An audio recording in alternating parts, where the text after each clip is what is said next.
el zorro de arriba y el zorro de abajo. Ya, manan pipas tari guanchu gay kiyapi yakichkani mananyan imata pares gnichu jaina wata yuyaris painina hina rupar pawan chaina mekis un julaypas mananyan kusus hachu si.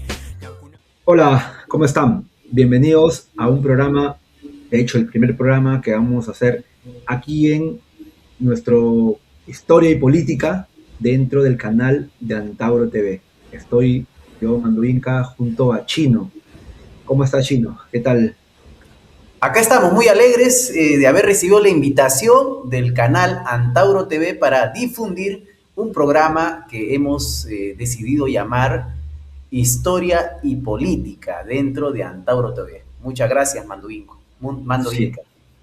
Y la idea es que este sea de largo aliento, podamos ir tocando temas de historia peruana, ¿no? Tahuantinsullana también, quizás podamos tocar algo de historia latinoamericana para contextualizar y mundial para contextualizar la historia nacional y también, por supuesto, yendo y tocando política, ¿no? Porque es difícil explicar, entender la historia sin la interacción humana, sin la política.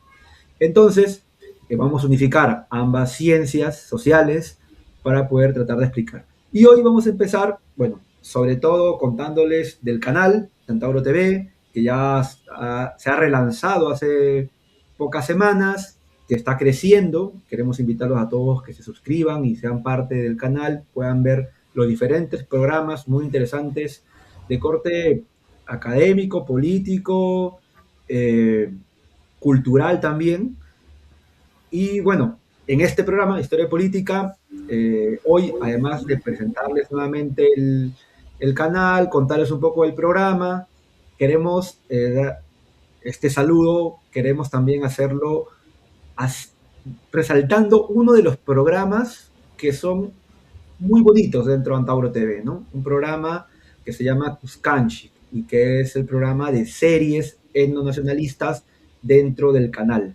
¿Qué te parece el tema de hoy con el que arrancamos este programa, Chino? Efectivamente, Manduinka, para mí fue un placer, ¿no? Realmente ver las primeras películas etnoculturales, ¿no? Difundidas en ese espacio Cuscanchic, y el primer episodio en lo particular fue muy impactante para mí, ¿no? Realmente ilustrativo. Dijeron, bueno, se mencionaron cosas que yo la verdad no conocía, desconocía, y la verdad que fue muy emocionante esos primeros episodios. Y luego he ido mirando los siguientes episodios y realmente están muy buenos.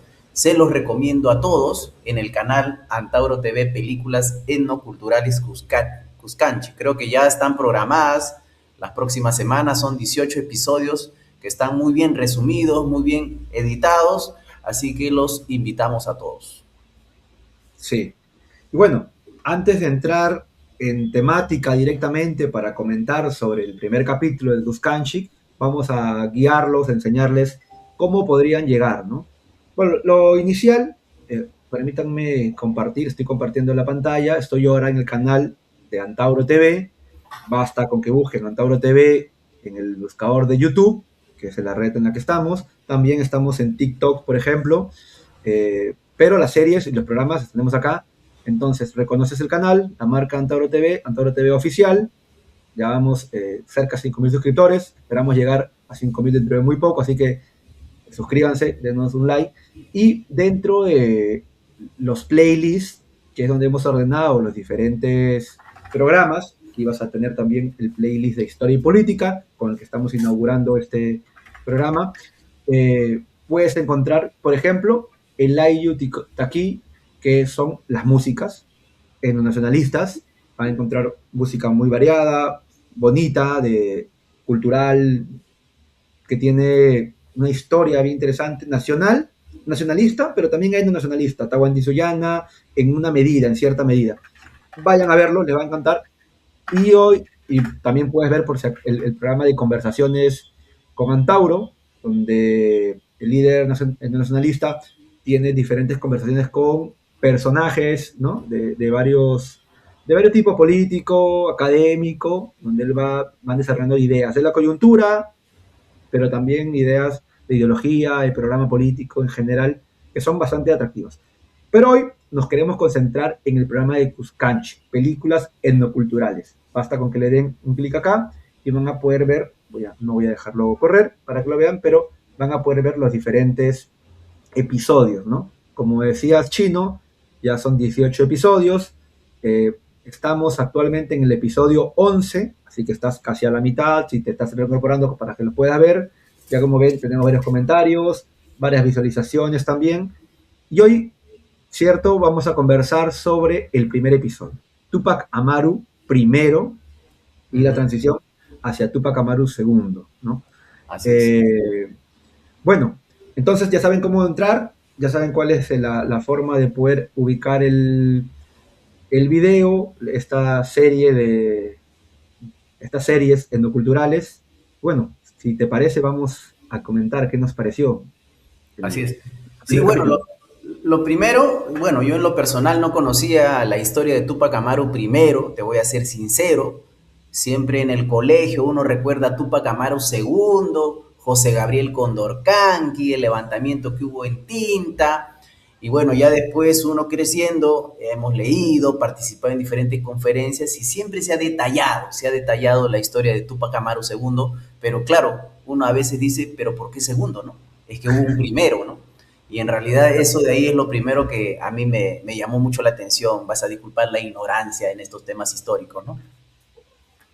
No, sí, yo recordaba el personaje Tupac Amaru primero, pero tampoco lo recordaba bien, no recordaba el detalle, ¿no?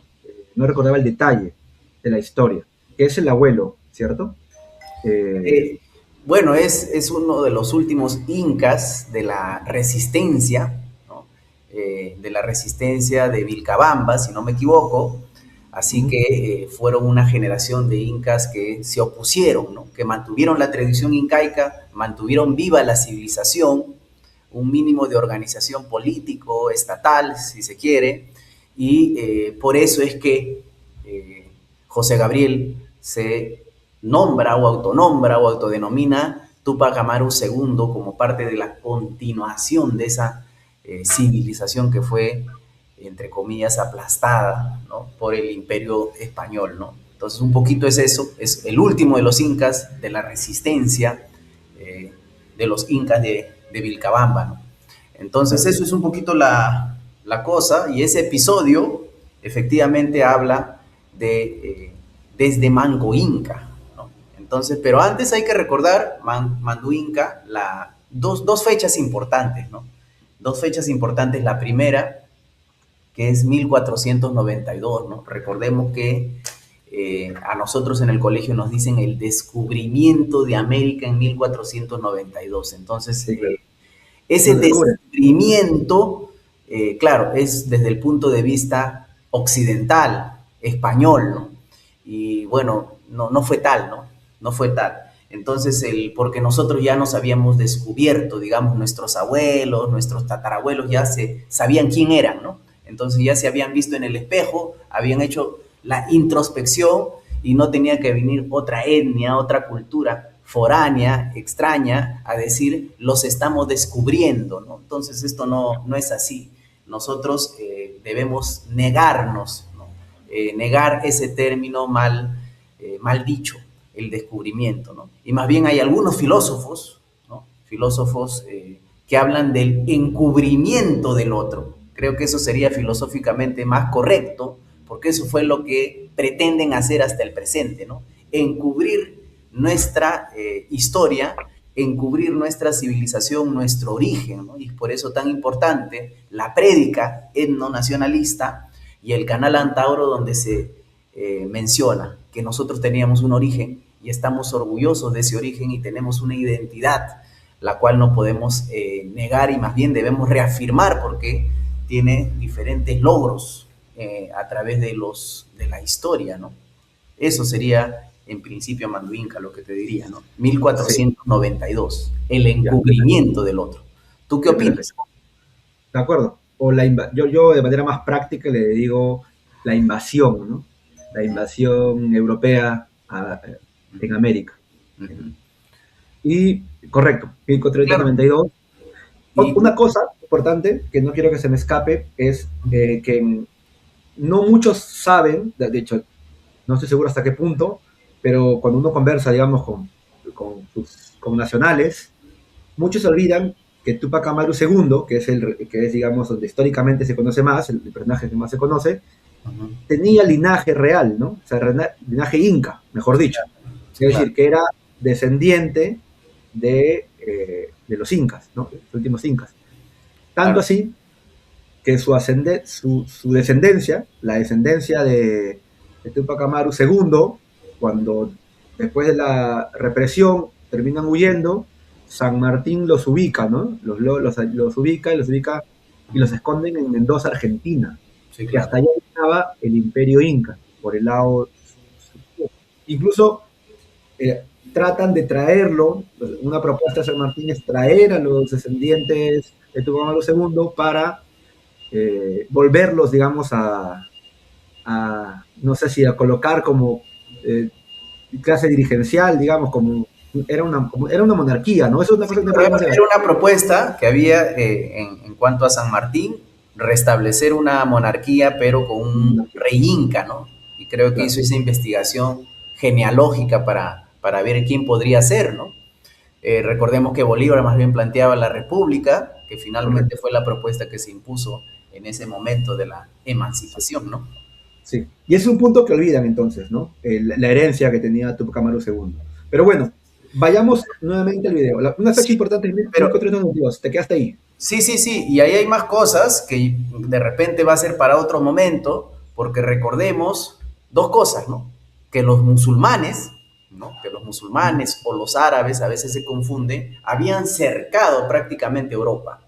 Recordemos que en esa época Europa era pues un continente subdesarrollado, que Claro, dependía mucho del comercio que desarrollaban los árabes, los musulmanes, ¿no? Entonces los musulmanes van a acercar de alguna forma Europa y eso los va a empujar a que vengan por el océano Atlántico al continente que luego se conoció como América, ¿no?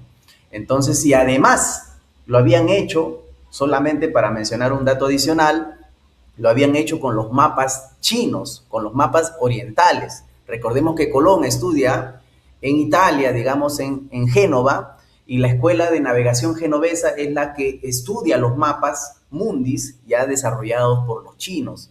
Entonces el encubrimiento del otro no solamente es a la civilización que existía en Sudamérica, en Mesoamérica, sino también a los árabes, por un lado, y también a los chinos, por otro lado, que en esa época eran potencia mundial conjuntamente con la India, ¿no?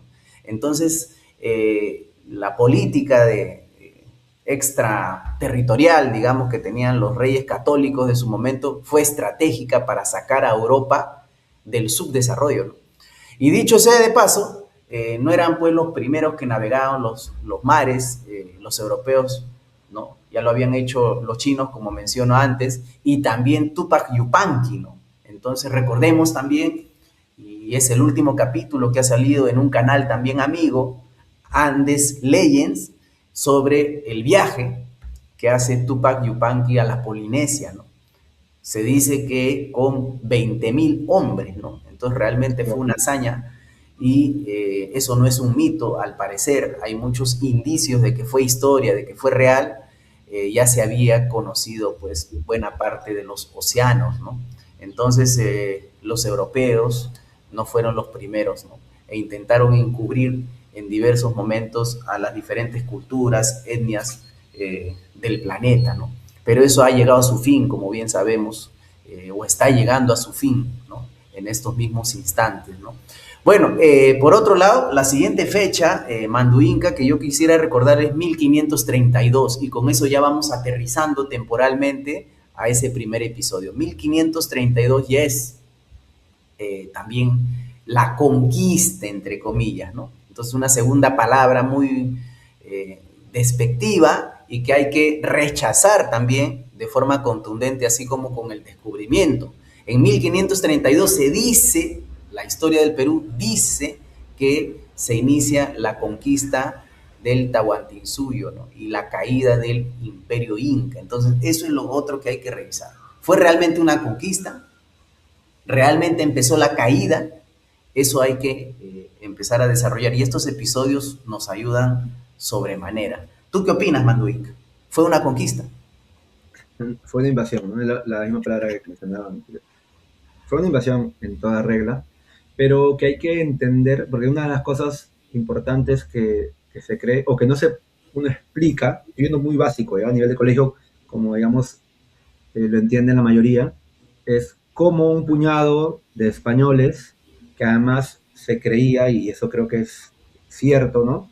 Eran, que no eran pues muy educados, sino que eran, Colón había juntado al grupo de españoles la, que la Iglesia Católica le había dado, la Iglesia y la monarquía, ¿no? Los reyes católicos le habían abastecido con una serie de, de personas, de españoles, digamos, pero que no tenían gran conocimiento, gran educación, mejor dicho, o grandes posiciones, o buenas posiciones en España en ese momento. Así que eran aquellos que podían ir a apostar, ¿no? Por un viaje que no conocían a dónde iba a llegar. Recordemos que Colón quería llegar en primera instancia hacia la India, que él creía que podía darle la vuelta al mundo, ¿no? Y él muere creyendo eso. Pero entonces, de 1492 a la siguiente etapa, cuando ya empieza, digamos, conectan los españoles, ¿no? Empiezan a entrar y entender la civilización, ¿no? Que había, las civilizaciones, ¿no? Porque había civilizaciones en el norte y en la civilización inca en América del Sur. Entonces, cuando conectan, empiezan un proceso, no estoy seguro ahí si fue intencional la invasión, definitivamente intentaban saquear lo que hubieran podido, pero ¿cómo es que un puñado de hombres le logra ganar a todo un imperio? Es una pregunta que siempre está en el aire, que se explica en el video. Sí, sí, justamente a lo largo de los diferentes episodios que tenemos en Antauro TV, las películas etnoculturales, se puede observar cómo es que ese puñado de hombres no conquista ningún imperio ni derrota ninguna civilización, sino que había fragmentaciones internas muy fuertes, ¿no? El solo hecho de que Huáscar se encuentre en Cusco y Atahualpa en Quito es una primera fractura evidente, ¿no? Ante los ojos de cualquier persona que estudie historia, aunque sea en el colegio. Pero después hay muchas cosas detrás, y en los diferentes episodios, reitero, se observa esto.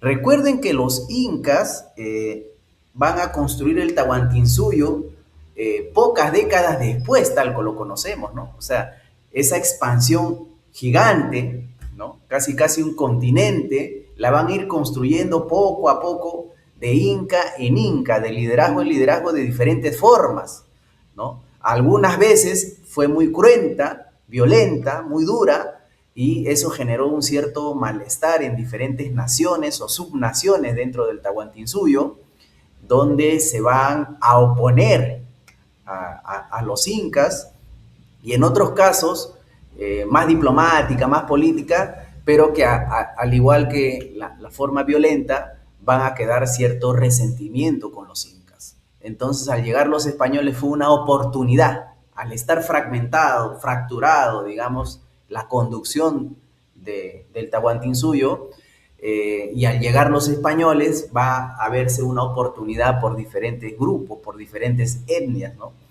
Llámese los cañaris o los huaylas, por ejemplo, van a aprovechar esa coyuntura, o llámese también las naciones chancas o huancas o chachapoyas, ¿no? Que algunas sucumben ante los incas, pero que mantienen una cierta resistencia. Entonces, todas estas cosas que había al interior, estas naciones, estas contradicciones, permiten con la llegada de los españoles que ellos las capitalicen, ¿no? La capitalicen, la capitalicen, luego construyendo una colonia, hoy estableciendo el virreinato del Perú, sometido por el Imperio Español, ¿no? Entonces realmente fue una cosa muy coyuntural, muy aleatoria, que más que la capacidad estratégica, la capacidad de combate de este puñado de hombres que estuvieron en el sitio y en el momento adecuado, ¿no? Por las fracturas que había. Entonces todo esto se va a ver. Ahora, no ha sido fácil, por supuesto, ¿no? Y más bien rápidamente se dan cuenta lo que significa el Imperio Español y se inicia un proceso de resistencia que creo no ha terminado, ¿no? Y creo que de alguna forma la gesta del mayor Antauro Humala representa parte o buena parte de esa resistencia cultural de nuestro pueblo. Es un hito más, digamos, en la resistencia histórica de las diferentes civilizaciones. Yo no diría solamente tahuantinsuyana, solamente inca, sino en representación. Los incas de una vieja civilización que inicia en Carala hace ya 5.000 años, que es la civilización que se estableció en Sudamérica, en el corazón de Sudamérica, que de alguna forma fue Cusco o buena parte o todo lo que hoy se llama Perú, ¿no? Territorio peruano. Eso sería Manduinca. Entonces ya podemos, creo, entrar un poquito al detalle. Yo he preparado una diapositiva, de repente me permites presentarla.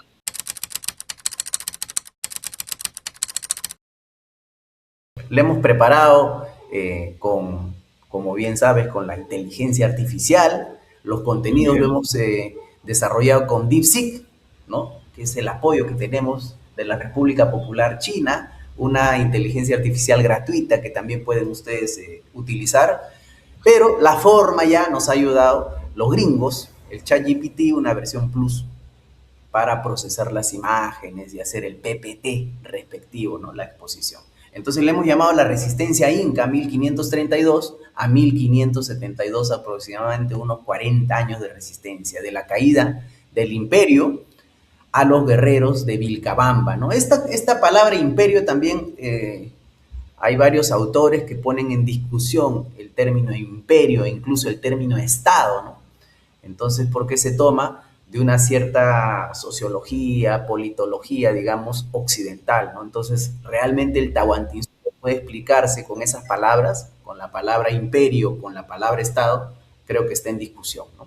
Bueno, eso Manduinca, no sé si tienes alguna opinión hasta acá. No, pero sería importante entrar en detalle en eso que mencionas, porque la categoría de Estado y de imperio están pensadas desde una posición eurocéntrica, ¿no? Tal vez incluso pueda cubrir algunas partes de lo que sería Asia, ¿no? Y hasta quizás el Oriente Medio, pero incluso no llega a calzar, ¿no? Las monarquías, la categoría de monarquía ha sido bien diferente en Europa, con los reyes, los diferentes tipos de reyes, los reyes católicos, los protestantes, diferente a los zares rusos, por ejemplo, o al emperador chino, diferente en Oriente Medio también, y diferente, por supuesto, al Inca en Sudamérica, ¿no? Claro, entonces, efectivamente, ¿no? A veces no se entiende bien, disculpa que haga los ejemplos chinos, pues, ¿no? Haciendo alusión a mi chapa, porque China, ¿no? Al cual se le llama también el imperio chino, o el emperador chino, en realidad era un estado desde el siglo II después de Cristo. Entonces, un gran estado, una gran organización política que realmente no tiene parangón. Europa realmente no la entiende, ¿no? Entonces, no se puede hablar, no hay punto de comparación con el Estado-nación como concepto que se va creando en el Renacimiento, el siglo XIV, XV o XVI, ¿no? de nuestra era. El otro era una organización desde el siglo II. Entonces, no tienen ni idea de lo que es realmente el poderoso Estado chino desde esa época, ¿no? Que ya tenía, algunos dicen incluso, el papel moneda, ¿no? O sea, la brújula, la pólvora, los grandes inventos chinos, hasta el papel moneda como medio de intercambio. Y algunos incluso plantean ya de forma más osada que existía ya una especie de capitalismo sobre la base de la producción de la porcelana y de la seda, ¿no? Entonces, si solamente Europa, con la revolución industrial, adelanta, ¿no? Adelanta a China por un par de siglos, digamos, ¿no? Incluso es demasiado decir un par de siglos, que los chinos llamaron eso los siglos de la humillación, los siglos de la humillación. Entonces eso de ahí se termina después ya a inicios del siglo XX y finalmente en 1949 con la fundación de la República Popular de China, ¿no? Y hoy estamos ya viendo la cereza de ese pastel, donde Trump tiene que ir con los grandes magnates norteamericanos a rendir pleitesía a la República Popular de China. Entonces, si China lo hizo, tuvo ese pequeño recodo en su historia, la pregunta es ¿por qué nosotros no podríamos hacerlo también? Si es que nos disponemos a hacerlo. Pero eso implica recordar la resistencia y ser continuación histórica de esa resistencia. Entonces, por eso recordar a los guerreros de Vilcabamba, ¿no? A la resistencia inca, ¿no? Entonces, creo que podemos avanzar ya un poquito en la diapositiva. Dale, con un comentario previo nada más. Dale.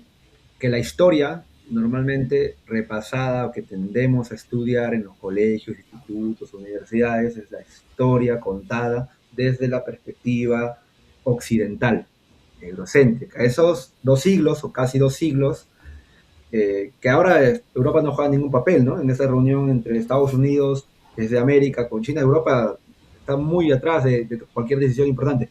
Pero Occidente hegemonizó, ¿no? Un relato, al menos hacia América,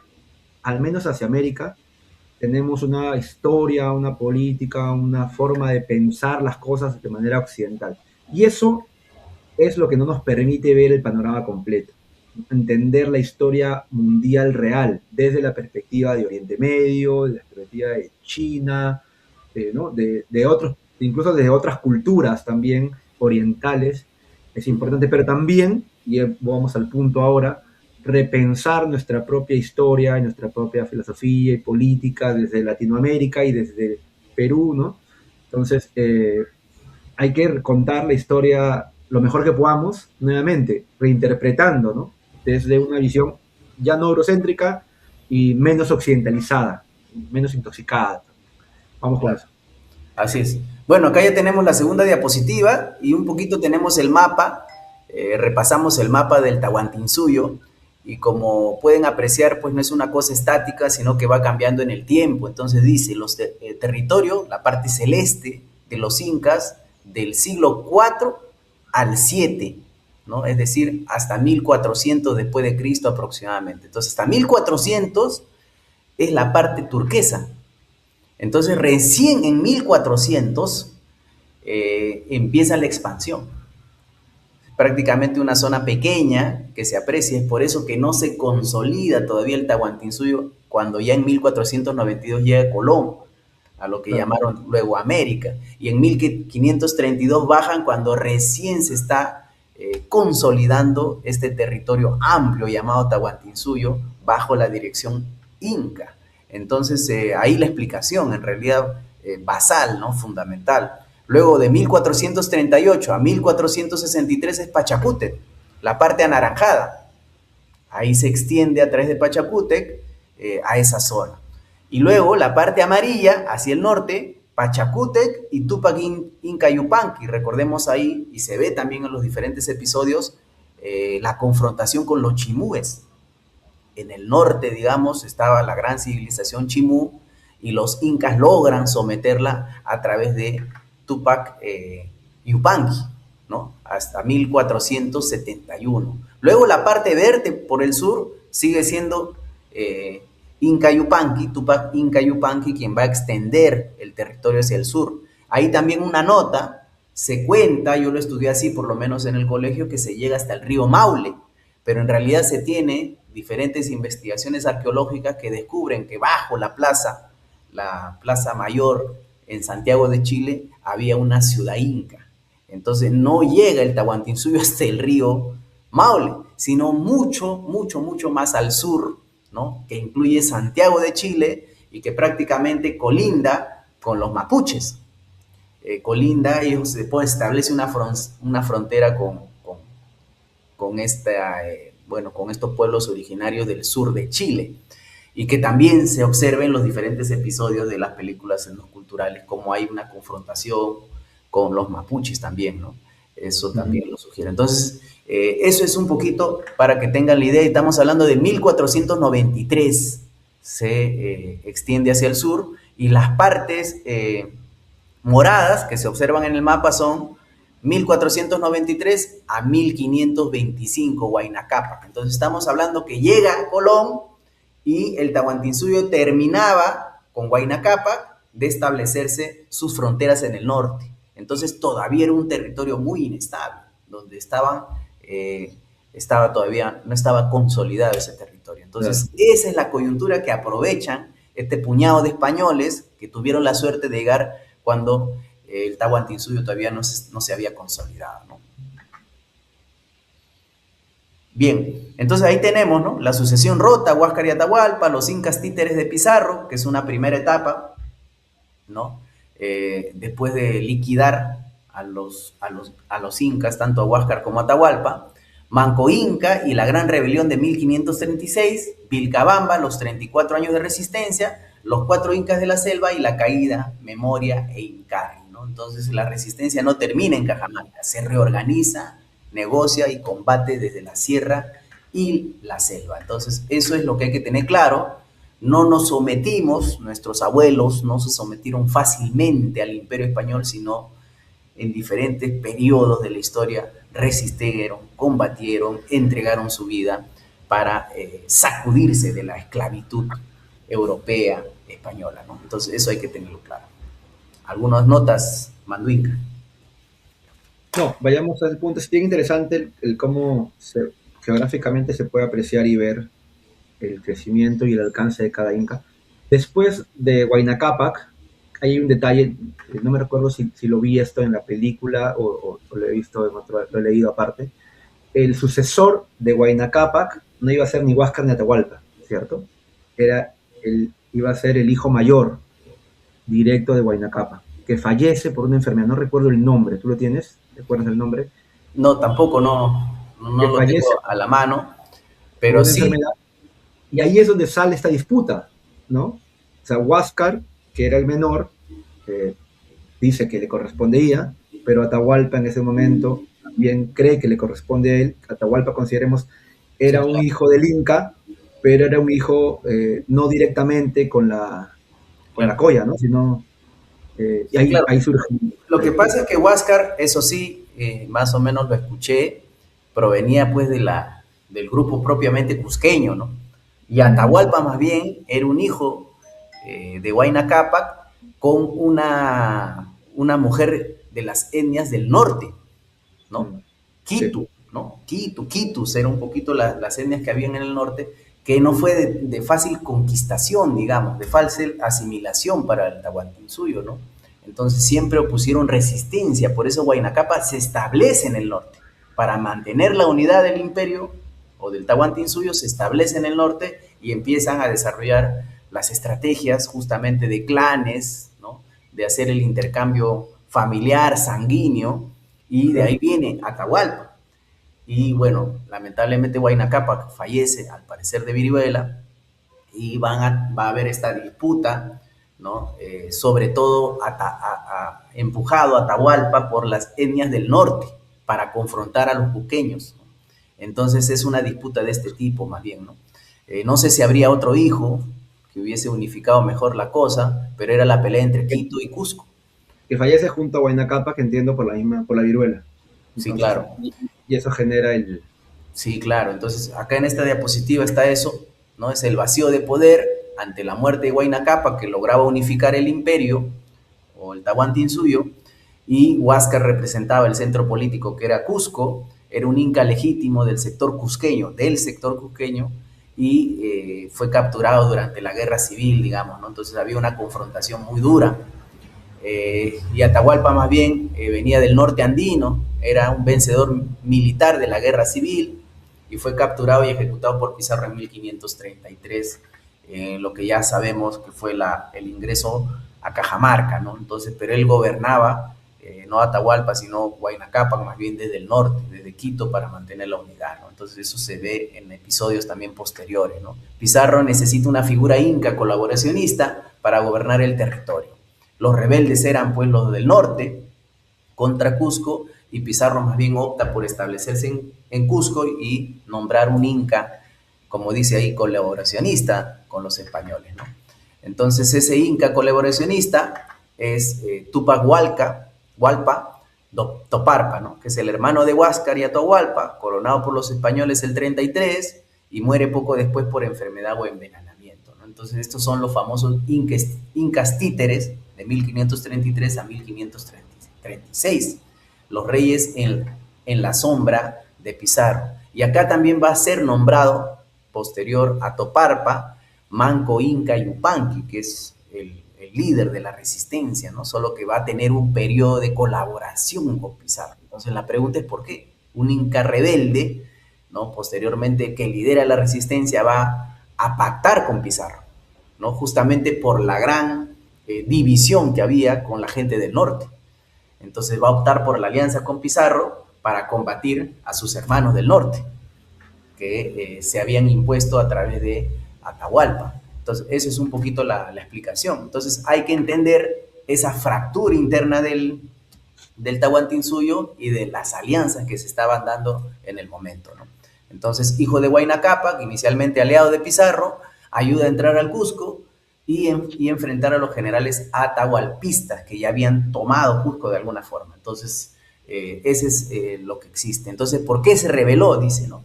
Porque después de algunos años, él va a observar una serie de cosas, ¿no? La alianza se volvió subordinación, humillaciones, violencia y saqueo fracturaron cualquier legitimidad española ante Manco Inca. Claro, yo me uno con un Pizarro para combatir a los atahualpistas, pero luego veo que también me subordinas igual o peor que Atahualpa, ¿no? Que los generales atahualpistas. Entonces, ¿qué hay que hacer? Combatirte, hay que rebelarse, hay que resistir, y eso fue lo que hizo Manco Inca Yupanqui, ¿no? Iniciar un proceso de rebelión y resistencia que debe ser recordada por los peruanos de hoy, si es que queremos emular una gran civilización como lo éramos en el pasado. Sí. ¿Alguna nota, Manduinco, no? No, dale, sigue. Entonces seguimos, la hora nos gana también, ya estamos acercándonos a los 40 minutos, pero dice, la gran rebelión, el punto de quiebre, 1536.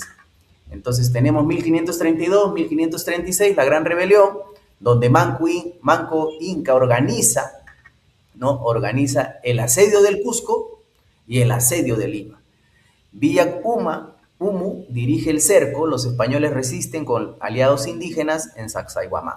Y el asedio a Lima, Kisu Yupanqui ataca la capital costeña, muere en la plaza de armas, la caballería decide el terreno llano. Las causas inmediatas fueron la humillación de Manco Inca, como revisamos anteriormente, la violencia contra su entorno, el saqueo del Cusco y la ruptura total de la alianza. Entonces, intenta Manco Inca el asedio sobre estas dos grandes ciudades ya controladas por los españoles y lamentablemente pierde en ambas y se ve obligado al repliegue estratégico. No aniquilación, sino repliegue estratégico, que fue el resultado de estos dos grandes asedios que tendrán que ser estudiados de forma pormenorizada, ¿no? Porque en el caso del asedio de Lima, podemos ver cómo los cañaris y los huaylas cumplen un rol también para derrotar a los generales enviados por Manco Inca, ¿no? Entonces eso de ahí también es interesante porque no es la resistencia española nuevamente, ¿no? O sea, que derrota a los incas, sino la alianza con las diferentes etnias que eran oposición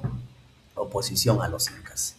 Sí, claro. Que entenderlo, de tu primera diapositiva, entender ese pacto de Manco Inca Yupanqui, por ejemplo, o de Toparpa con Pizarro, cuando uno lo piensa como, ¿para qué pactarías con Pizarro?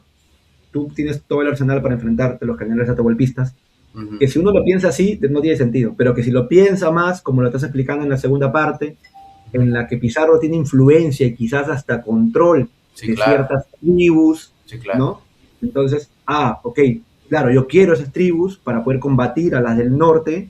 Entonces, si Pizarro tiene influencia sobre diferentes tribus, ahí la cosa cambia, ¿no? Y ese ha sido, parece que el puente de negociación que se ha tenido con Manco Inca Yupanqui, que dijo, bueno, ok, pactaré, pero ya cuando vio lo que era peor, entonces cambió, ¿no?, de estrategia para combatirlo. Y en ese combate, en la resistencia que recibe, que es donde se puede ver cuáles han sido los aliados iniciales de los españoles que ayudaron, digamos, a poder forjar esa primera alianza con los incas. Claro.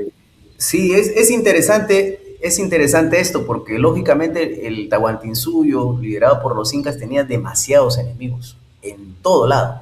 Entonces, cuando llega Pizarro, aparecen, surgen, emergen una serie de enemigos del Inca que le ponen alfombra roja a Pizarro, le allanan el camino a Pizarro.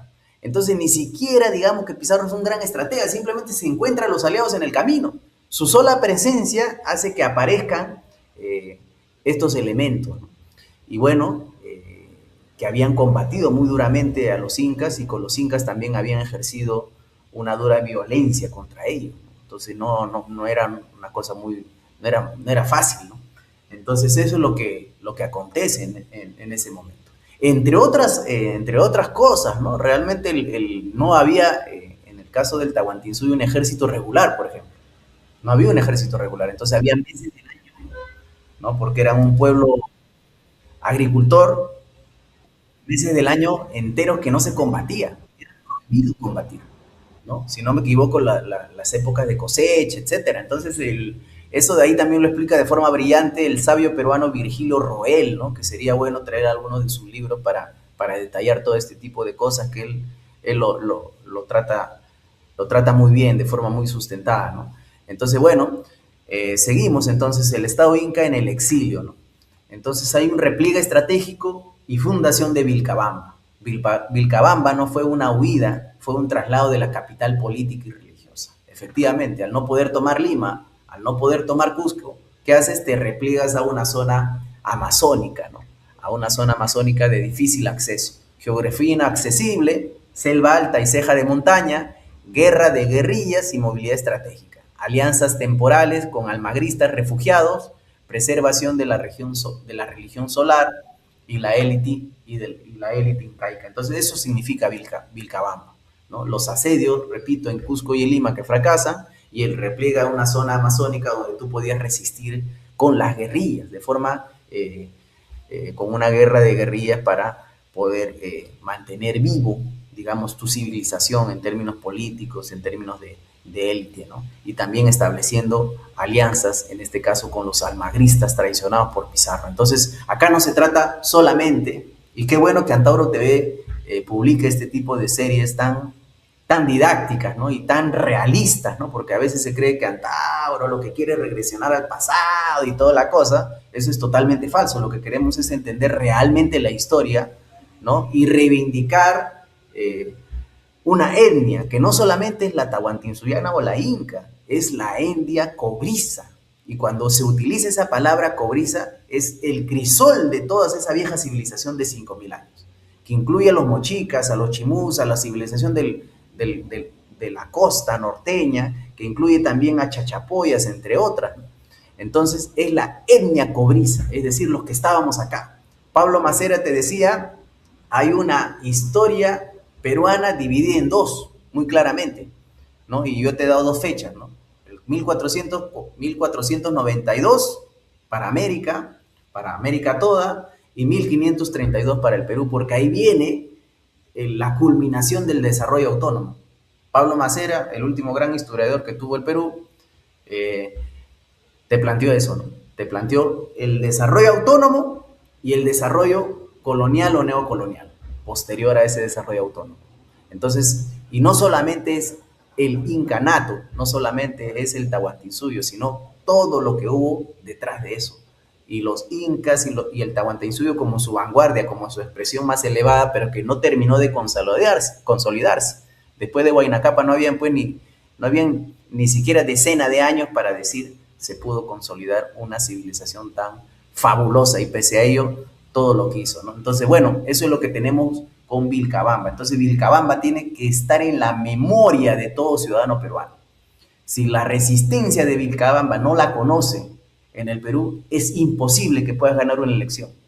Es imposible que puedas transformar el país. No se puede hacer.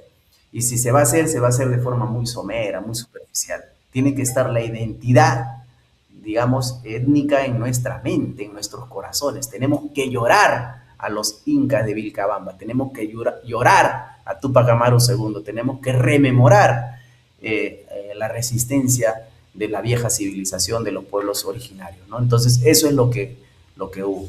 Manco Inca es asesinado en 1444, entonces ese año debe ser recordado cada 5 años, cada 10 años, cada fecha exacta, para saber que nosotros nos opusimos a la colonialidad posterior o neocolonialidad actual que tenemos, ¿no? Bien, para avanzar, ahí tienes la dinastía de la resistencia y ahí aparece Túpac Amaru I, ¿no? Entonces son los 4 incas de Vilcabamba, 1544 a 1572, Manco Inca Yupanqui, ¿no? El fundador del reino rebelde, muere asesinado por españoles refugiados, 1538 a 1544. Luego viene Zairi Túpac, hasta el 60, 1560, negocia su salida, acepta cristianismo y tierras en Yucay, muerte sospechosa, ¿no? Tito Cusi Yupanqui, del 60 al 71, diplomático y guerrillero, justifica la rebelión y no cede soberanía, hasta llegar a Túpac Amaru I, que va a gobernar del 71 al 72. En el caso de Túpac Amaru I, a diferencia de los anteriores, que eran líderes político-militares, él más bien era de origen sacerdotal, ¿no? Era un sacerdote del sol. Toledo declara la guerra total contra Vilcabamba y lo capturan y cae la resistencia de Vilcabamba con él, que más bien va a tratar de salir, ¿no? Da una salida, digamos, no muy brillante, digamos, en términos políticos y militares, ¿no? Sino más bien pretende preservar lo que había desde el punto de vista teológico, cultural, ¿no? Pero no lo logra hacer con Toledo, digamos que fue un brutal líder político del Imperio Español, ¿no? Entonces, esas son las dinastías, por decirlo de alguna manera, de la resistencia de Vilcabamba, que, reitero, deberíamos recordar, deberíamos conmemorar y mantenerlo en la memoria de todo un pueblo, ¿no? Finalmente, la guerra y captura, ¿no? La guerra final y la captura, la caída de Vilcabamba el 72, ¿no? Hay una expedición punitiva liderada por el virrey Francisco Toledo, que ordena esta campaña. Choqueyusca y el Espíritu Pampa, las fuerzas españolas toman el núcleo del reino rebelde y la captura en la selva. Túpac Amaru I huye con su esposa embarazada y es apresado, ¿no? Y pretendieron al dicho Túpac Amaru Inga y a su mujer, que estaba preñada, ¿no? Es el cronista Murúa, uno de los cronistas españoles que tenemos. Bien, eso es el fin ya. La ejecución en el Cusco el 24 de septiembre de 1572, ¿no? El fin del último inca soberano de Vilcabamba, Túpac Amaru I, ¿no? Entrada encadenado al Cusco, bautizo forzoso como Felipe, decapitación pública en la Plaza Mayor. Con la ejecución termina la línea dinástica de los incas soberanos y la resistencia armada oficial. Miles de incas lloran en la plaza y de ahí surge el mito que luego se va a conocer como Incarri, ¿no? Entonces, de las armas a la memoria y de la memoria a la utopía. El Taquimoncoy, una resistencia cultural desde la década de 1560, rebelión de las huacas y resistencia religiosa andina. Incarri, la cabeza decapitada del Inca se regenera bajo tierra, cuando el cuerpo está completo volverá. Y Túpac Amaru II, con una rebelión o revolución en 1780, José Gabriel Condorcanqui retoma el nombre y la lucha anticolonial. La resistencia inca pasó de las armas a la memoria y de la memoria a la utopía. Entonces ahí un poquito tenemos el tema.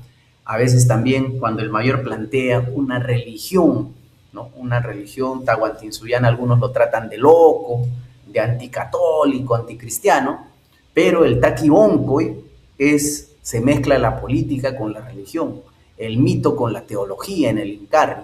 Entonces, de alguna forma, una teología que se una con la resistencia cultural va a permitir generar las condiciones para una rebelión, una revolución étnica, etnocultural, si tú quieres, tahuantinsuyana también. Entonces no es una idea muy loca que digamos, sino bastante coherente para generar las condiciones culturales, teológicas para resistir, ¿no? Entonces eso es el tema que hay que discutir seriamente, ¿no? Bien, y ahí finalmente, más allá de la espada, a manera de conclusiones, el proceso prolongado, la resistencia inca no fue breve, se extiende por varias décadas, entre el 32 y el 72 del siglo XVI. Adaptación del Estado, Vilcabamba evidencia capacidad política, militar y ritual de reorganización, y finalmente hubo una derrota, si tú quieres, político y militar, pero no cultural. La identidad andina sobrevive en mitos, memorias y luchas posteriores. ¿Por qué la historia oficial minimizó a los incas de Vilcabamba? Entonces, claro, porque son la continuidad. Después de la caída, del sometimiento ante el virreinato, ante lo que se llamó, mal llamó la conquista, y luego el establecimiento de la colonia, son justamente la pieza, la bisagra con la resistencia posterior. Y se deben recordar como parte de la continuación de esa vieja civilización que esperamos en su momento vuelva a tener la posición expectante en el mundo que tuvo. Ahora también, complicada situación también porque de alguna forma el imperialismo, el imperio norteamericano se repliega y pretende tomar todo su patio trasero, así que no va a ser fácil. Se hace más vigente la resistencia cultural, la memoria de los incas de Vilcabamba para traerlos hoy en la presente lucha contra la neocolonialidad en nuestra América, ¿no? Hasta ahí creo, Mandu Inca, algunas reflexiones. Muy bueno, muy bueno lo que se va rescatando de estas películas, que sirven también como fuente de formación, de educación, ¿no? Los últimos, los incas, está buenísimo, como parte de la continuidad, como dices, cultural, que hasta ahora se sostiene. Eh, Vilcabamba es Apurímac, ¿cierto?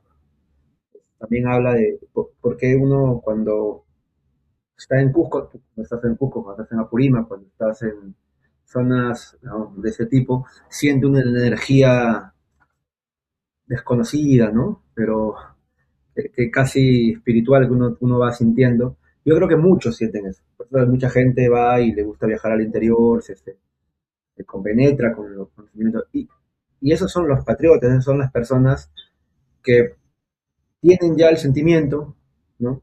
Y que sin ese sentimiento, o sea, no vas a poder transformar, ¿no? Que es lo que decías. Hay personas que no tienen sentimiento emocional, ¿no?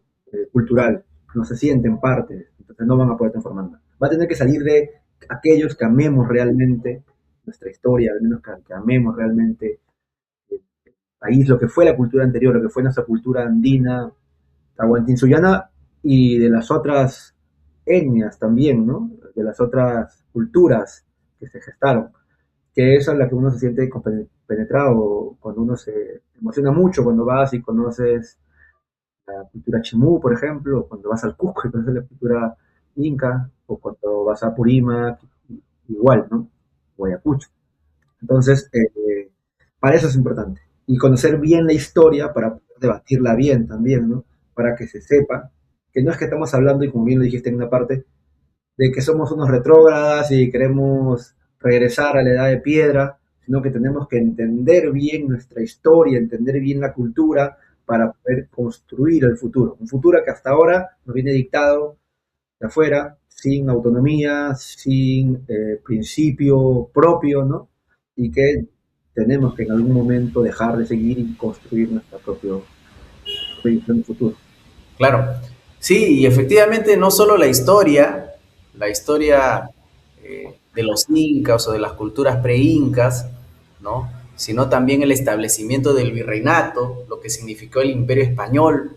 Recordemos ahí también, para darte otro dato, de repente va a haber otro momento donde lo conversamos, fue gracias de alguna forma, a la plata americana en general, que se estableció el sistema de comercio internacional, de comercio planetario, ¿no? Fue la plata mexicana de Zacatecas, así como la plata boliviana, que utilizó además el mercurio huancabelicano de Castro Virreina para poder recuperar esa plata, que dio base al peso español, que fue la primera moneda de intercambio internacional, que luego, por los piratas ingleses, empezando por los reyes, ¿no?, robando a los españoles, va a poderse establecer la libra esterlina, ¿no? Que da origen al capitalismo ya como lo conocemos actualmente. Prácticamente